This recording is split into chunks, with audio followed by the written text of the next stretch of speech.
తెల్ల తెల్లవారే వెలుగు రేఖలా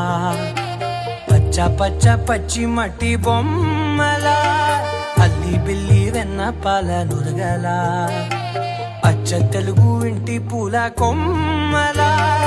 దేవదేవుడే పంపగా ఇలా దేవతే మా ఇంట అడుగే పెట్టెనంట బ్రహ్మ కళ్ళలో కాతులే మా అమ్మలా మా కోసం మళ్ళీ లాలి పాడే